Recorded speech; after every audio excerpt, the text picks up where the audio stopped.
વિદ્યાર્થીઓ અને વાલીઓ, નીટની વેબસાઇટ પર એક નોટિસ આવી છે કે advisory for biometric exception in NEET UG 2026. એટલે એવું થાય છે કે જ્યારે તમે એક્ઝામ સેન્ટરમાં, એક્ઝામ હોલમાં પ્રવેશ મેળવો ત્યારે તમારા ડોક્યુમેન્ટ્સ ચેક થાય છે અને ફ્રિસ્કિંગ થાય છે જેમને જરૂરી હોય, અને તે પછી તમારું બાયોમેટ્રિક ચેક થાય છે.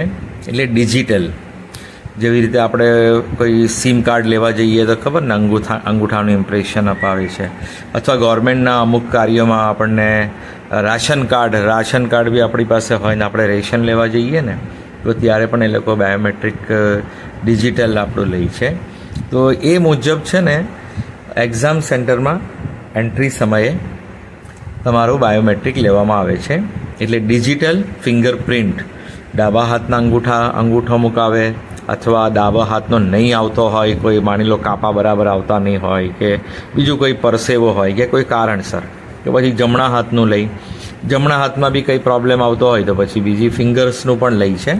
તો આમાં એવું કહેવા માંગે છે કે જો કોઈનું બાયોમેટ્રિક નહીં થઈ શક્યું કોઈ કારણસર, અથવા તો ઇન્ટરનેટની સ્પીડ બરાબર ત્યાં નહીં હોય, એટલે કે હાર્ડવેર હોય એમાં ફેલ થાય, હાર્ડવેર ફેલર હોય, કે પછી ડિવાઇસ ફેલર હોય, poor quality of biometric data હોય, કનેક્ટિવિટી ફેલર હોય, કે કોઈ પણ કારણસર યુઆઈડીઆઈ એટલે કે આધાર કાર્ડથી આ તમારા ડેટા મેચ થાય છે ને, તો આધાર કાર્ડની વેબસાઇટ જે છે એ ડાઉન થઈ ગઈ હોય, કેમ કે આ 22,79 22,79 સ્ટુડન્ટ્સ રજિસ્ટર થયા છે નીટ માટે. તો આ બધાના જ બાયોમેટ્રિક એક સાથે થશે બપોરે, બરાબર, એક સાથે થશે બધાના, તો સર્વર ડાઉન થઈ જાય, તો બીજું કંઈ પણ પ્રોબ્લેમ આવી જાય, તો એના કારણે તમારું બાયોમેટ્રિક કોઈનું નહીં થઈ શકે તો કોઈ ચિંતા કરવાની જરૂર નથી.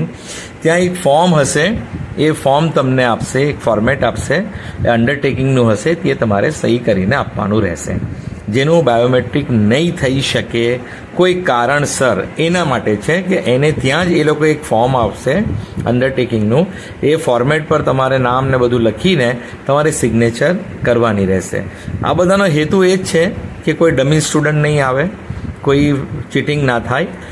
જે વિદ્યાર્થીએ રજિસ્ટ્રેશન કર્યું છે અને જે વિદ્યાર્થી એક્ઝામ આપવા આવે છે એ બંને સેમ હોવા જોઈએ, એના માટે એ લોકો આ બધું ચેક કરતા હોય છે. એટલે એનું ટેન્શન નહીં લેતા, એવું કહેવામાં આવે છે કે તમે જરા પણ વિદ્યાર્થીઓ ટેન્શન નહીં લેતા, અને કેન્ડિડેટ્સને જે છે બાયોમેટ્રિક માટે 2 થી 5માં, અને ફિઝિકલ હેન્ડીકેપ જે હોય એ લોકોને પીડબ્લ્યુડીવાળાને 2 થી 6માં ડિસ્ટર્બ કરવામાં આવશે નહીં. એટલે બાયોમેટ્રિકનું પ્રોસિજર, ફિંગરપ્રિન્ટનું જે ડિજિટલ ફિંગરપ્રિન્ટનું કે થમ્બ ઇમ્પ્રેશનનું જે પ્રોસિજર છે એ 2 વાગ્યે પહેલાં જ પતાવી દેવામાં આવશે.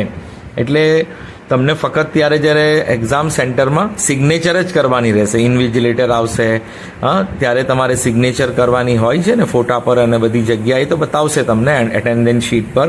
એટલે એના માટે તમને એ લોકો કહેશે, પણ તમે બી જ્યારે પણ એ લોકો આવે ને એટલે તરત તમે સિગ્નેચર કરી લેજો, એટલે તમે ફ્રી થઈ જાઓ, બરાબર.